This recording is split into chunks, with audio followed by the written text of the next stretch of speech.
जो अनफॉर्चुनेटली हर इलेक्शन से पहले पाकिस्तान में बन जाता है कि वोटिंग होने से पहले ही ये आर्ग्यूमेंट शुरू हो जाता है कि एक पार्टी, एक जमात, एक शख्सियत डोमिनेट करने जा रही है। इस बार अगर बात की जाए इस एक शख्सियत की तो यकीनन वो मियाँ नवाज शरीफ साहब हैं। हलकों के अंदर जो भी सूरत हाल हो, लेकिन दूसरी तरफ अगर परसेप्शन की बात की जाए तो उसमें नवाज शरीफ साहब का नाम ही आ रहा है कि शायद वो प्राइम मिनिस्टर इन वेटिंग हैं। तो इसमें कितनी सदाकत है, हलकों की सियासत क्या कहती है, और खैबर पख्तूनख्वा या जनूबी पंजाब का जो केस है वहाँ पर कौन सी पार्टी मकबूल हो सकती है, इस पर हम गुफ्तगू करते हैं। हमारे साथ माजिद निज़ामी साहब मौजूद हैं, इलेक्शन एक्सपर्ट हैं, तजिया निगार हैं। माजिद, बहुत शुक्रिया आपके वक्त का।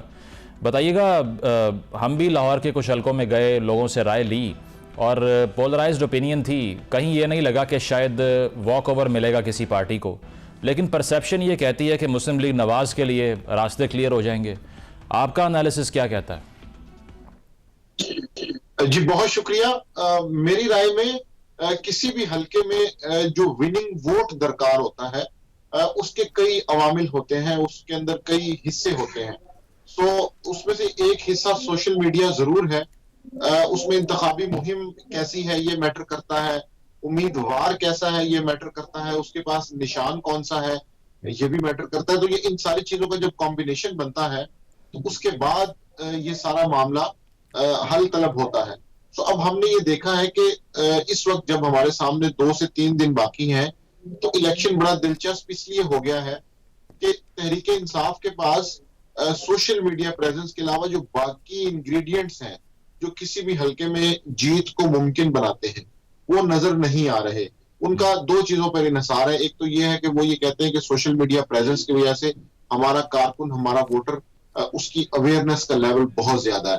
दूसरा यह है कि वो 8 फरवरी को सरप्राइज देगा।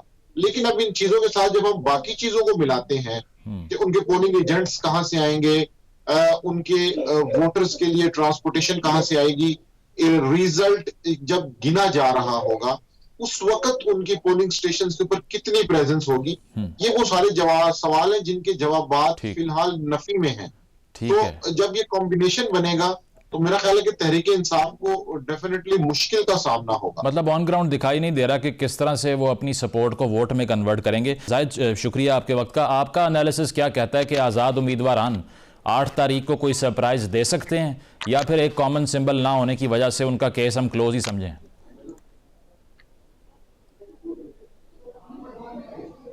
आज़ाद उम्मीदवार तो बहुत इम्पोर्टेंट रोल इस वक्त आप प्ले कर रहे हैं। मेरी नज़र में 2024 में जो न्यूट्रल इंडिपेंडेंट हैं और इसके अलावा जो पीटीआई बैक्ड इंडिपेंडेंट हैं, हो सकता है कि ये पार्लियामेंट में पहले नंबर पर पार्लियामेंट्री फोर्स बन के सामने आए। उसकी रीजंस और जस्टिफिकेशंस और आर्गुमेंट इसके पीछे क्या है, मैं ये क्यों कहना चाह रहा हूँ कि आज़ाद का बहुत इंपॉर्टेंट रोल है और वो किंग मेकर्स हैं, क्योंकि इस वक्त पाकिस्तान में 42 ऐसे कैंडिडेट हैं जो कि हॉट स्पॉट 42 हल्के नेशनल असेंबली के वो मुकाबला कर रहे हैं और वो इलेक्शन जीत भी सकते हैं। उसमें 55% 42 में से इलेक्शन जीतते हुए नजर आते हैं। मैं आपको कई एग्जाम्पल दे सकता हूं जो न्यूट्रल इलेक्टेबल इंडिपेंडेंट हैं, आजाद उम्मीदवार जो हमेशा इलेक्शन जीत के आते हैं। मैं आपको मिसाल दे दूं 1-2 की, जिस तरह डेरा गाजी खान से आप जुल्फ़िकार खोसा का नाम लें, आजाद उम्मीदवार हैं, न्यूट्रल इंडिपेंडेंट हैं, उनकी पोजीशन काफी मजबूत है और वो इलेक्शन में टफ टाइम दे रहे हैं अपने मुखालिफों को। इसी तरह से अगर आप बलोचिस्तान चले जाएं, असलम भूटानी हैं जो कि जाम कमाल खान के खिलाफ इलेक्शन कॉन्टेस्ट कर रहे हैं, वो टफ कॉन्टेस्ट है वहां पर। याकूब बिजंजो का हल्का है जो खुद भी पहले नेशनल असेंबली के मेंबर रहे हैं, वो भी एक टफ कॉन्टेस्ट में। तो 42 ऐसे कैंडिडेट हैं। इसके अलावा जो पीटीआई बैक्ड कैंडिडेट हैं, अगर आप 29 पीटीआई के बैक्ड कैंडिडेट जो कि खैबर पख्तूनख्वा में है, पिछली दफा मेंबर नेशनल असेंबली का हिस्सा रहे, आप भी वो डोमिनेटिंग पोजीशन में हैं अपने हलकों में। सही। इसी तरह से पीटीआई बैक्ड कैंडिडेट दूसरे हलकों में भी हैं। ठीक है। पाकिस्तान के पंजाब में या फिर आप जो खैबर पख्तूनख्वा तो है, फिर इस्लामाबाद में तो आजाद जो उम्मीदवार हैं, चाहे वो पीटीआई हिमायत कर रही है या वो न्यूट्रल इंडिपेंडेंट है, उनका रोल बहुत ठीक है, इंपॉर्टेंट है। मतलब आप ये कह रहे हैं कि उनको राइट ऑफ आजाद उम्मीदवारों पर, तो उनको राइट ऑफ नहीं कर सकते। माजिद, आप अग्री करते हैं इससे कि मुमकिन तौर पे सबसे बड़ी फोर्स जो सामने आ सकती है वो शायद आजाद उम्मीदवारों की हो? जी, ये एक इंटरेस्टिंग पॉइंट इसलिए है कि इलेक्शन पे जो लोग संजीदा काम कर रहे हैं उन्होंने ये बिल्कुल कैटेगराइजेशन की हुई है। अवामी तौर पर या नेशनल मीडिया पे तो ये डिबेट चल रही कि आजाद उम्मीदवार बहुत इंपॉर्टेंट होंगे, लेकिन इसकी तकसीम बहुत जरूरी है। तो ये बात दुरुस्त है कि जो न्यूट्रल इंडिपेंडेंट है उनका एक अपना वहां पे मुकाम है। पीटीआई के जो इंडिपेंडेंट है वो भी हमारे सामने है, लेकिन मैं इस राय से थोड़ा सा इख्तलाफ इसलिए करूंगा कि ये अहम तो हो सकते हैं लेकिन अहम तरीन नहीं होंगे। हो सकता है कि इनके वोट्स की वजह से गवर्नमेंट बनाने में बहुत मदद मिले किसी भी पार्टी को, लेकिन ये मैं नहीं समझता कि शायद सबसे बड़ी फोर्स ये होंगे। जाहिद, आप क्या समझते हैं? अगर सिंध का केस हम डिस्कस कर लें तो पिछले 15 साल से हम देख रहे हैं बैक टू बैक गवर्नमेंट्स बनाई हैं पीपल्स पार्टी ने। इस बार भी ऐसा ही केस है कि कोई रेलेवेंट ऑपोजिशन खड़ी नहीं हो सकती पीपल्स पार्टी के अगेंस्ट सिंध से। बिल्कुल, पाकिस्तान पीपल्स पार्टी सिंध में ऐसे खड़ी है जिस तरह मुझे लगता है तहरीक इंसाफ खैबर पख्तूनख्वा में है, बल्कि इससे भी कहीं बेहतर पोजीशन में है। कराची में अब वो लगता है इस दफा अपना हिस्सा लेना चाह रही है और शायद लेने में किसी हद तक कामयाब हो जाएगी। तो ये पाकिस्तान पीपल्स पार्टी सिंध बड़ी होप है। मतलब ये जो बारिश की वीडियोस आई हैं इससे कोई फर्क नहीं पड़ेगा पीपल्स पार्टी को? मेरा नहीं ख्याल, क्योंकि पाकिस्तान पीपल्स पार्टी ने जो मोमेंटम बनाया है अगर वो एग्जीक्यूट कर लेती है तो 40 से ज्यादा सीटें अगर निकालती है सिंध से 45 तक, तो शायद सेंटर में उसके लिए बड़ी होप पैदा हो जाएगी। फिर हम जब डिस्कशन कर रहे हैं न्यूट्रल इंडिपेंडेंट की और इंडिपेंडेंट की, उसमें पाकिस्तान पीपल्स पार्टी ने हमेशा पोस्ट इलेक्शन सिनेरियो में हमेशा अच्छी सियासत खेली है। तो ये एक होप है। इसी बुनियाद पर आसिफ अली जरदारी आपको ज्यादा खामोश नजर आते हैं। बिलावल भुट्टो जरदारी ने भी इंडिकेट किया है एक नेशनल लेवल की सबसे बेस्ट कैंपेन चलाई है। मुझे लगता है कि अभी हम एज ए रिपोर्टर्स किसी भी पार्टी को, इन दोनों पार्टी को राइट ऑफ नहीं कर सकते कि सेंटर में कौन इलेक्शन बेहतर जीत। तो जाहिद NA 127 लाहौर का, उससे क्या एक्सपेक्ट करें? बिलावल साहब कोई ब्रेक थ्रू कर सकते हैं लाहौर में? मेरी अंडरस्टैंडिंग में मैंने जो 50 हलके हैं पाकिस्तान के जहां पर हॉट कॉन्टेस्ट है, उसमें एक हलका ये NA 127 भी था। टफ मुकाबला है, इसमें कोई शक नहीं है। तीनों ऐसे कैंडिडेट हैं जो सरप्राइज दे सकते हैं। बिलावल भुट्टो जरदारी अगर वहां से जीत जाते हैं, जो कि अच्छे कॉन्टेस्ट में नजर आते हैं अताउल्लाह तारड़ के साथ और आजाद जो कैंडिडेट हैं पीटीआई के बैक, तो फिर पंजाब से पीटीआई के लिए, सॉरी, पाकिस्तान पीपल्स पार्टी के लिए अच्छी होप्स हो सकती हैं। जिस तरह पिछली दफा उसने 5 सीटें जीती, अब वो होप कर रहे हैं कि 5 से बढ़ के 8 हो जाएं या 10 हो जाएं। अगर वो 8 से 10 सीटें निकाल जाते हैं पंजाब से तो पीपल्स पार्टी के लिए सेंटर में काम थोड़ा आसान हो सकता है। तो होप्स उनकी अलाइव हैं सेंटर में अभी भी हुकूमत बनाने के लिए। ठीक है। और माजिद, आपको क्या लगता है जो साउथ पंजाब का केस है, इस पे जिस तरह तहरीक इंसाफ की बहुत से लोग आए थे, उसमें जनूबी पंजाब महाज के थ्रू खुसरो बख्तियार साहब थे और लोग थे, वादे पूरे नहीं किए अपने, अब भी किसी हद तक मैस पॉवर्टी का शिकार है जनूबी पंजाब, 35% आवाम पॉवर्टी लाइन से नीचे रहती है। इस बार किसका इंतखाब करेंगे जनूबी पंजाब के लोग? क्या पीपल्स पार्टी कोई मैंडेट ले सकती है वहाँ से, या वही होगा जो लाहौर में होगा? जी, साउथ पंजाब इस दफा थोड़ा सा इंटरेस्टिंग इसलिए है कि आपने जिस तरह 2018 की मिसाल दी, तो उसमें साउथ पंजाब के इलेक्टेबल्स ने जनूबी पंजाब सूबा महाज बना के एक पैकेज डील कर ली, अपनी तमाम टिकटें इंश्योर करवा ली पीटीआई से।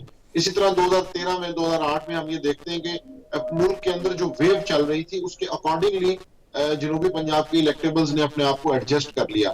मेरा ख्याल है कि ये पिछले 20 साल में पहला इलेक्शन है जिसमें जनूबी पंजाब के इलेक्टेबल्स उस तरह से मुत्तहिद नजर नहीं आते।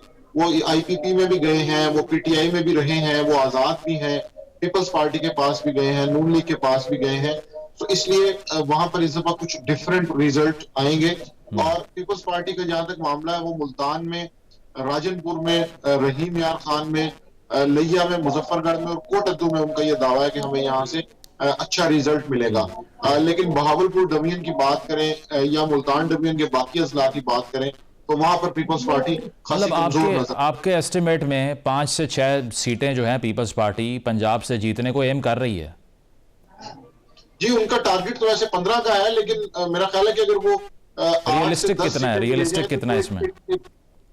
मेरा ख्याल है 8 से 10 अगर वो ले जाएं तो बहुत बड़ी कामयाबी होगी। और ओवरऑल आखिरी सवाल आपसे माजिद के, ओवरऑल मुस्लिम लीग नवाज का ऑब्वियसली एग्जैक्ट बताना तो इम्पॉसिबल है, लेकिन आपको क्या लगता है कि राउंड अबाउट फिगर क्या होगा अकॉर्डिंग टू योर एस्टिमेट, जितना आपने सर्वे किया या पढ़ा, तो कितनी सीट्स ले सकते हैं ऑन एवरेज? जी, ये पंजाब की 141 सीट्स में से मुझे लगता है कि 90 के आसपास सीट्स के ऊपर मुस्लिम लीग नून बेहतर कंटेस्ट दे के उन सीट्स को अपने नाम कर सकती है। और नेशनल असेंबली? जी, नेशनल की बात कर रहा हूँ।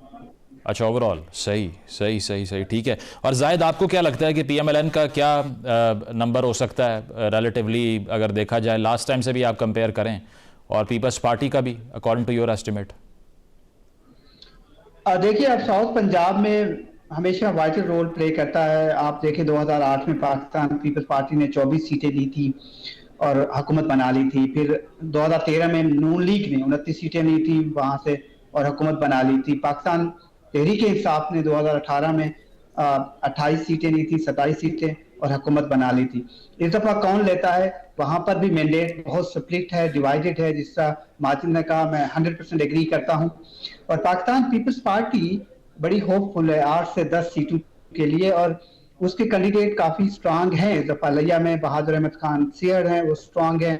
फिर मुल्तान में भी उनकी पोजीशन है, यूसुफ रजा गिलानी, और फिर मखदूम अहमद महमूद हैं, उनकी फैमिली के 2 मेंबर्स हैं। इसी तरह से उनके पास काफी होप्स हैं पंजाब से, लेकिन फिगर्स 8 होता है, 10 होता है। मुजफ्फरगढ़ से भी अच्छा उनका एक इन्फ्लुएंस है, तो 6 से तो ज्यादा लगता है फ्रैंकली। अच्छा। और 12 से मुझे और Muslim League Nawaz overall national assembly में 100+ जा सकती है, आपको लगता है, जो उनके क्लेम्स हैं? मुझे नहीं लगता, बहुत मुश्किल है। टॉप कॉन्टेस्ट जरूर है उनके पास, तकरीबन 80+ अगर आप कहें। अब बहुत अच्छी फाइट है, उनके लीड कर रहे हैं कैंडिडेट वहां से। अभी इस दफा पहला इलेक्शन है, देखिए, जिसमें कोई आप फिगर या कोई इस तरह की प्रोजेक्शन हतमी नहीं दे सकते। उसकी वजह यह है कि पॉलिटिकल पार्टी ज्यादा कॉन्टेस्ट कर रही हैं, कैंडिडेट 17,000 से ज्यादा हैं, तो बहुत मुश्किल है एस्टिमेट नंबर देना, प्रेडिक्ट करना। पीएमएलएन का नंबर 90+ अगर होता है, मेरे लिए ये सरप्राइजिंग। चलें, इस पे कंसेंसस है कि तकरीबन 90 के अराउंड जो है वो हो सकता है। बहुत बहुत शुक्रिया। माजिद निज़ामी, जायद गशकोरी हमारे साथ मौजूद थे, और क्या यही था कि इस इलेक्शन में प्रेडिक्शन करना बहुत डिफ़िकल्ट है। उसकी वजह यह है कि इलेक्शन के दिन सिनेरियो क्या होता है वही डिसाइड करेगा कि कौन सी पार्टी कितना नंबर अचीव करती है। ब्रेक शामिल करते हैं, वापस आएंगे, स्टे विद अस।